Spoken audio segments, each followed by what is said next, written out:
Welcome. Josh Dickson is a positive psychologist. He is someone who has brought a lot of value to our community, particularly during the difficult first weeks of the lockdown. He gave some very interesting workshops where he talked about ways to organize your life in times of difficulty, how to overcome. And I think overcoming is one of his themes. So today we're going to do an AMA. Ask me, or actually ask Josh, anything. So any question that has to do with his expertise, which is the field of the field of positive psychology. Josh, why don't you explain us what this thing? Because I think I will butcher it. Thanks, Nikos. Yeah, it's good to be back. I have been away from the scene for a while, but for good reasons. Yeah, because I had twins, and they're now very nearly 2 years old, and life is just beginning to get a bit easier. Yeah, so my specialty fields are positive psychology, which is the science of human flourishing, addiction and trauma. Those are, and depression. I'd say they are my main fields of expertise, and I'm very happy to give the best answers I can within reason, under the caveat that this is not a therapy session. Of course. Yeah. So let's jump to the question. Questions, ask them via super chat, and I already have two. So the first question is, have you read The War of Art by Steven Pressfield? If yes, any advice on how to overcome resistance? Are you familiar with that? I've never even heard of the book, so I have not read it, and I don't know. But resistance in terms of procrastination type resistance? Yeah, so Steven Pressfield, it's a great book, by the way. I've read it. So he has a quote which says something like, I used to have it as in my screen. It says, most of us have two lives, the life we live and the unlived life within us.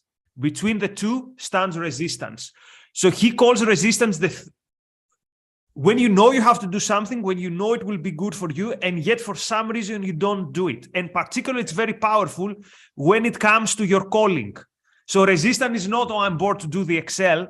Resistance is, I know I have to do this thing. I know I have this symphony inside me, this book inside me, but for some reason, something stops me. Okay, there are many ways of looking at that, and it's a great question. I'm not going to answer for him, but I'll answer for myself when I see this. There can be many things going on here. One of them can be that you haven't actually got your values lined up. There are many examples where people think that this is what they want to do. They want to be the great painter or write the novel, or people like the idea of things without having actually really practiced those techniques or arts or crafts. And so that can be an issue. I mean, Karen Rivich from the University of Pennsylvania does this great story of how she always used to tell everyone that she loves art and, the whole sort of culture around art. And one time her husband pulled her up and said, that's just complete BS. You never go to any art galleries. You never read books about art. You just like the idea of being into art. And she was sort of rather put aback by that, but actually said it was completely true. And she really re-examined her values hierarchy, and then pursued her career in psychology. So it can be that your values are misaligned. It can be that you don't have clear goals. And so I want to write the book. Let's just use that as quite a good example, because a lot of people, if you meet, want to write a book, or they want to write a screenplay or a script. They seem to be sort of three main things that people talk about a lot. It can be you don't have a clear goal in what is it you want to do. So it's bring clarity can often make things a lot easier. And within that comes this principle of what they call chunking goals. So you split up, because hopefully a lot of this audience will know we have limited space in our consciousness, in our minds. In objectivism, they refer to the crow. In general psychology, they refer to working memory as how much you can hold in mind at once. And it's 5 plus or 2 minus units. So we have limited bandwidth, and therefore we need to break things down into parts that we can hold in mind. And a lot of people don't do this. A lot of people are concentrating on the exhibition of their paintings before they've even painted a picture. And then they can't hold in mind where everything's going to go, and where's this picture's going to go, and how am I going to hang everything. And hold on a sec, we need to take clear steps to getting towards that goal of the exhibition and breaking things down, very much in the same way that the marathon runner doesn't think about the 26 miles. They always break it down into the next mile and the next mile and the next mile, because that's what you can hold in mind and have the cognitive width to navigate the task at hand. If you're just completely maxed out, then you will go into form of paralysis.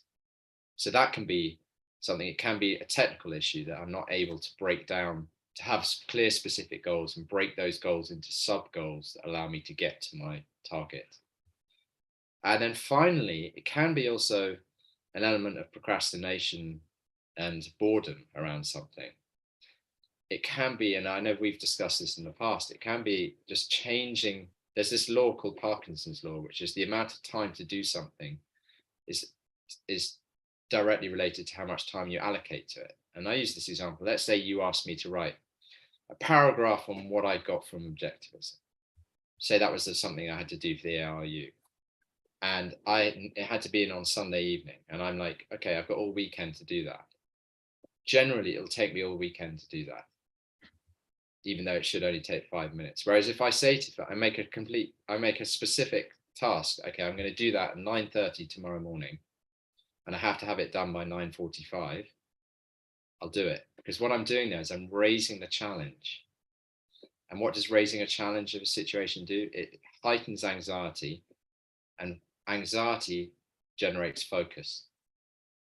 So sometimes we don't have the focus and we don't have enough challenge in the task at hand. So we need to alter the parameters to raise that challenge without going too far beyond the challenge and getting into paralysis from the other anxiety paralysis. But when we set ourselves a small goal and a target within a time frame, it focuses our mind, and then we're much more likely to be able to access the energy to do it. So there can be many things at play there of trying to achieve our higher goals, as a lot of people would call them.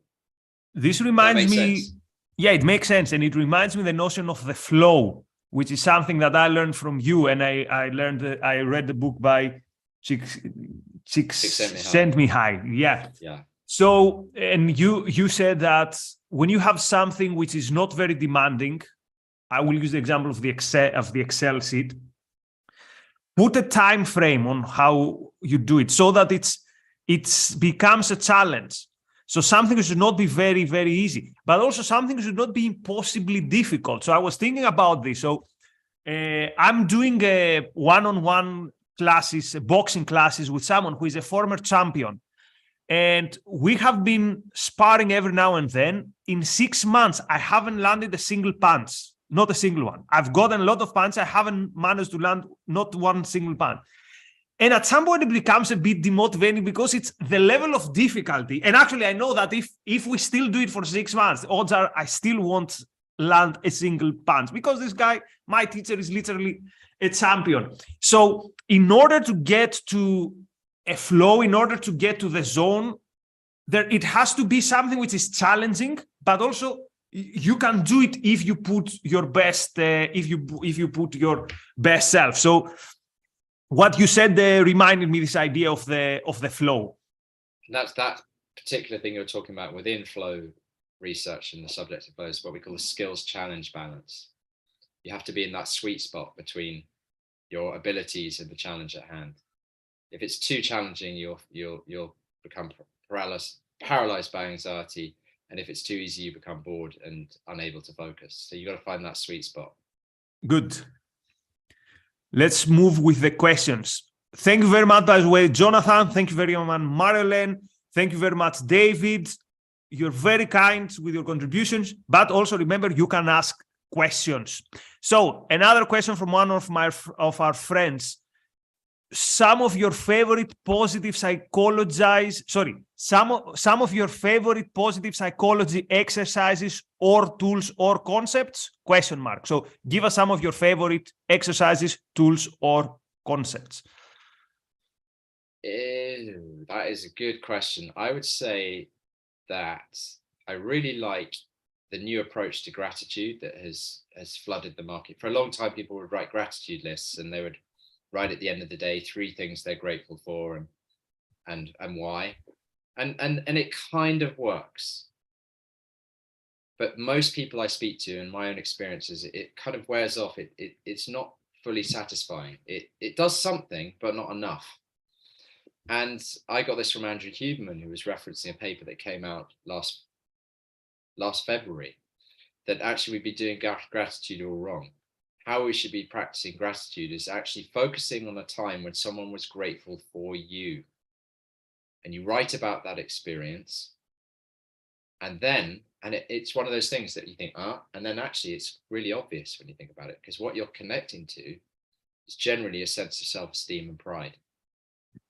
And the research around that seems to show that every time you connect to that, it's not transient like a lot of these other things. It doesn't wear off. Every time you connect to that moment, you get flooded with all those kind of feelings you're looking for when you're trying all that. You're generating a lot of positive emotion. That's the point of the exercise. So when let's just say it was between me and you, and I was really grateful. Let's just say that I was really grateful because you got me into OCON, something like that. And I wrote about it, and I wrote about all the value I got from OCON and the value of knowing you and the relationship and how that got me to that place and so on. I told you about that. So you write down about that as your gratitude practice. You're going to think, okay, yeah, I did something of value. It was a mutual value exchange. Josh is of value to me. I wanted to share this with him, ... all the way along as far as you want to go with that. That will actually have a much more profound effect than, it's still good to do. I'm grateful for Steve Jobs creating the iPhone. I'm grateful for Ayn Rand writing Atlas Shrugged. I'm grateful for my health at the moment. Those are good things to connect to, but this big shift in the emphasis on gratitude, I found very interesting and very powerful.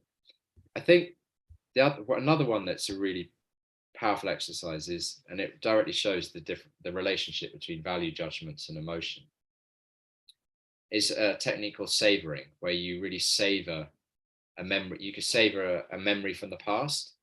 So instead of savoring good wine or good food, you're savoring a memory. And what you do with that is you identify a time, maybe it's the first time you went skiing, or the first time you went out on a date with your wife, or something like that. And you want to save the memories. So what you do is you really go into detail around that memory in a particular technique style, which is to identify the most positive image that goes with that memory. Then your most positive belief about yourself in relation to that memory. And then the body sensations that go when you connect with that. And it's extremely So let's give a concrete example. So you mentioned, Yeah. let's say, your first date with your then-to-be wife. So how would you break down these three? Yeah, so I would think, okay, what's the image that represents the best of that memory? And I might say, seeing her as she came into the restaurant looking beautiful.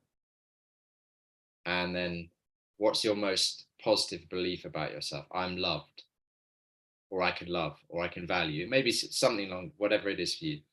And then, what is it that you sense in your body when you connect to that? Oh, I get just like tingles up my spine, and I feel warm excitement in my hands, and my heart rate's gone up a bit, and I feel excited. And there you have an exercise that in a very short amount of time, you've completely changed the way you feel in a really positive way. You're emphasizing your values, really going into it and generating a boost of positive emotion. And in itself, that's a great thing to do, but it's also a great thing to do for your creativity. It may be something you might want to do before you start writing, or doing a creative process of painting, writing, drawing, or trying to come up with ideas. Because when we're flooded with positive emotion, we're much better at integrating things. So those would be two examples of some positive psychology activities, techniques. So journaling, but try this method where you focus on something that someone has appreciated in you. And I know there's a lot of objectivist party lines going to say, oh, that's second-handedness, but I think that in terms of gratitude, it was always that you're always looking at something you're grateful for, but they've actually shown it's a much more powerful exercise when people are grateful to you. So it's actually, it's about you. It's about you. Yeah. It's about the good you've done, or the value you've created, and someone else has appreciated that value.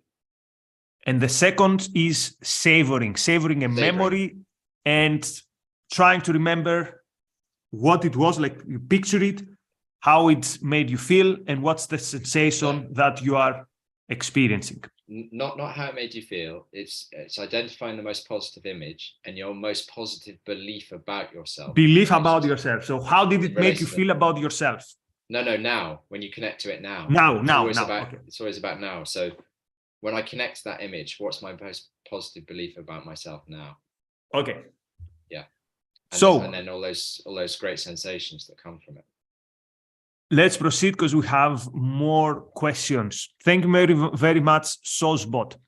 The question is, teenagers are difficult to deal with. They struggle with their own psychological development.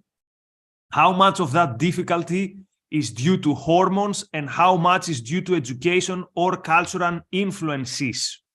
So hormones or cultural influences when it comes to teenagers being difficult to deal with pedagogically. Well, I'm not a developmental psychologist, but I can say, having worked with a lot of teenagers in addiction rehab and having been a teenager myself and read a lot of literature, it's all of those things. You are going through, during your this is something that I was reading the other day, during puberty, you're going through a bigger change, physiological, neurobiological change than at any point in your whole life, bigger than your first 3 years. So that's massive. And what one of the big problems of being a teenager is you seem to have the adult capacity of emotion without the adult capacity of control of emotion. The prefrontal cortex is still not formed in a way to be able to control that emotion. But you seem to have that tremendous amount of passion that can come out. It can come out very positively and it can come out very negatively. That's why teenagers can be incredibly violent. And they can be violently passionate as well, and all sorts of things. So I think all those things have to be taken into account because there's a huge amount of brain change. Someone, I can't remember his name right now, but there was quite a famous book called The Brain, The Wires Itself, something like that. Norman Deutsch, something like that. And he talks about during your adolescent years, you lose about a third of the connections in your brain as it starts to rewire into adulthood. So there's so many things going on at that time. I think being a teenager, I think particularly 14 is probably about the worst age there is. So there's also a lot of research about teenagers and sleep and how much sleep they need, and if they don't get enough sleep, what a problem it is, and the amount of growth, the growth spurts going on. I remember as a teenager, I used to faint a lot, and that was just from growth spurts. You used to faint? Not faint. I used to get really bad head rushes, and I'd have to lie down. Okay. And that was just from growth spurts. And I remember that was a real classic teenage experience. So I think you mentioned emotions. Romeo and Juliet, they are teens when they're young teens, aren't they? They're like 14, 15. Yeah, absolutely. So I think, to answer the question, I think it's a combination of all those things. Right. Let's get to the next question. David, thank you very much for your contribution. And the question is it possible to be under anxiety and reason at the same time? Is it possible to be under anxiety and reason at the same time? I find it really difficult. My mind is going too fast to keep up. So what happens when you're under anxiety? Well, again, it's contextual.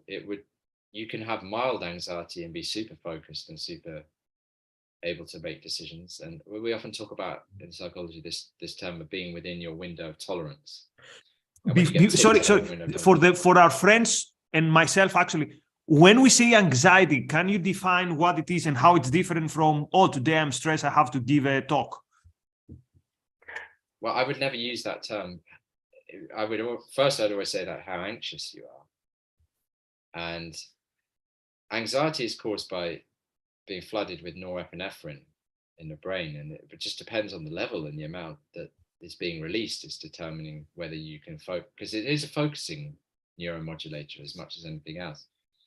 But if you become it depends on the level of threat or perceived threat. There's so many factors at play there. I'm afraid it's really hard to answer that question. But I would say, depending on the level of anxiety, sometimes anxiety is excellent for focusing and reasoning. And when it goes, you're too flooded, then forget about it. Then that's when you need to learn certain techniques to bring yourself back within what we call the window of tolerance. And the most successful intervention so far we know about is called the physiological sigh.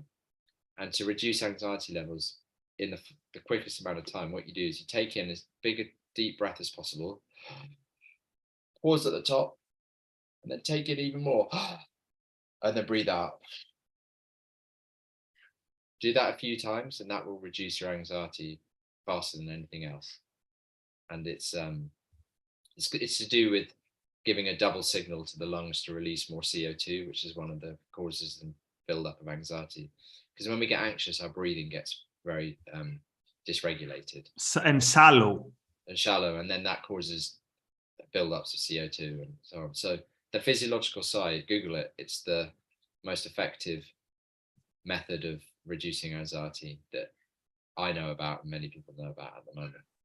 Okay, so what people say, that take deep breaths, turns out there's a very specific and scientific explanation behind it. Yeah, but it's not. It's take. Again, you've got to be careful about what kind of breathing you're doing. Yeah, if I say take deep breaths and go, no, forget about it. But you've got to take in a deep breath and another one, and then breathe out. Do that 4 or 5 times, and you'll see a noticeable difference to your anxiety level. It's not going to fix the problem of the anxiety, but it's going to give you a chance to make a difference. Right. Yeah. Let's move on. We need to stop at 30 past, but we still have some time and some questions. So another friend asks, how can you prevent yourself from, quote, getting triggered? How can you get better at controlling your emotions?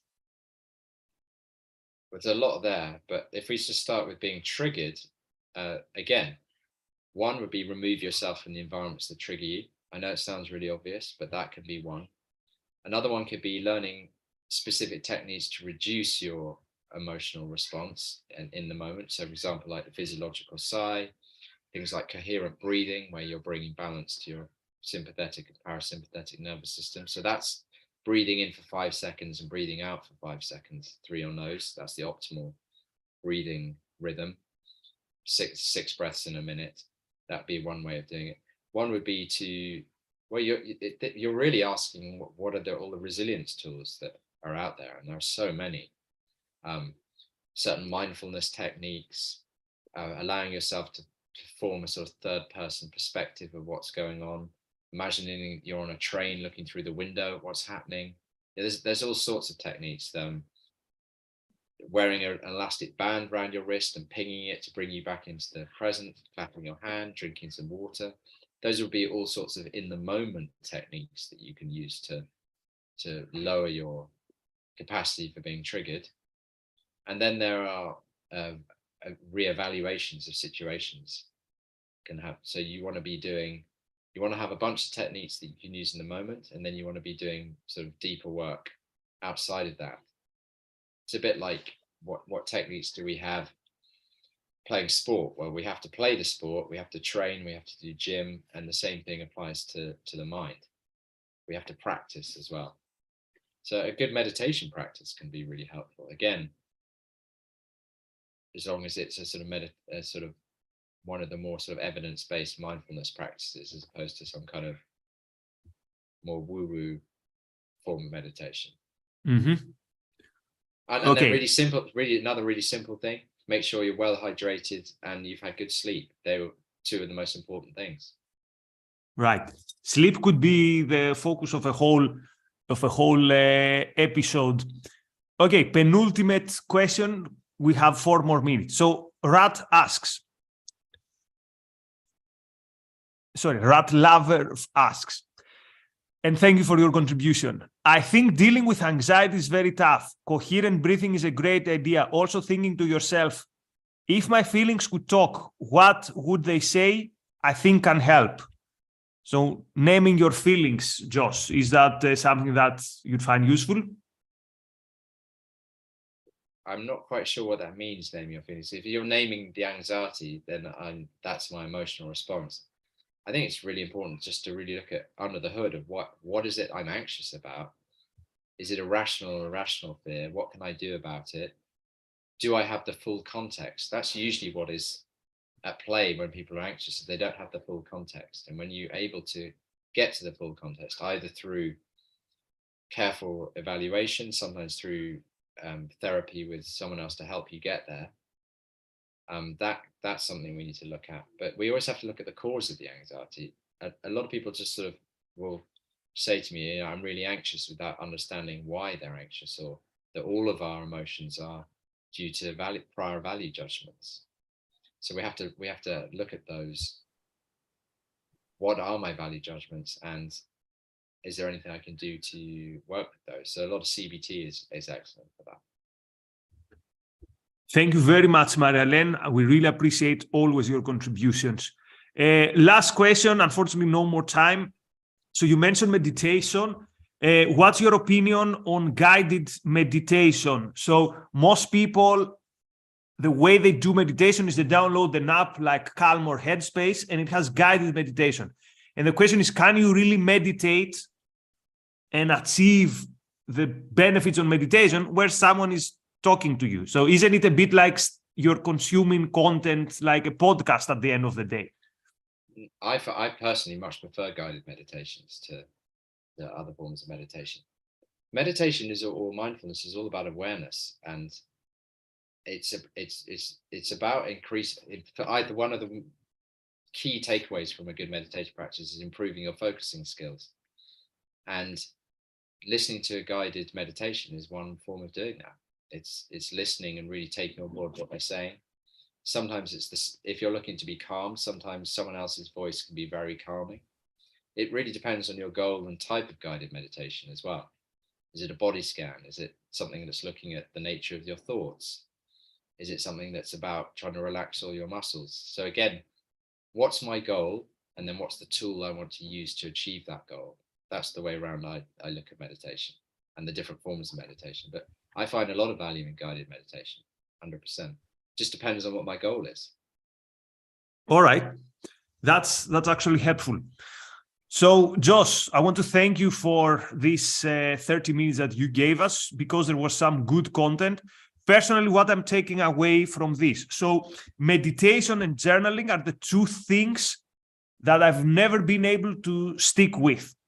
But I'll give it another try, because I know they're good for me, or I can see why they could be good for me. So I'm inspired to give them another chance. And with journaling, also try this method that you mentioned, and also try the savoring method, which it's the second time these days I hear the term savor. An objectivist intellectual that I really respect told me the other day that in the morning, they have this thought that says, savor the day, but savor not just carpe diem, but in this day, enjoy everything the world has to offer in terms of all your senses, the seeing, the smelling, the listening. So savoring, and let's see. Actually, I know this is resistance. I know that these things would be good for me, and for some reasons I'm not doing them. So I will listen to your first answer to our friend who asked about resistance, and I'll try to implement most of these things in my daily life, because I know they would be good for me if only they became part of my routine. Josh, thank you very much. I really appreciate your time here. Where can people find more about you? I've seen you're active on some social media. You post some short clips. Where can people follow you? Best place is probably Instagram, which is Resurface UK. And you can always email me, info@resurfaceuk.com. And you can look at our website, resurfaceuk.com.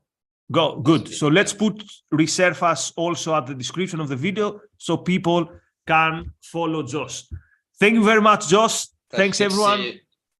Take care. Have a good weekend. Bye-bye. Okay.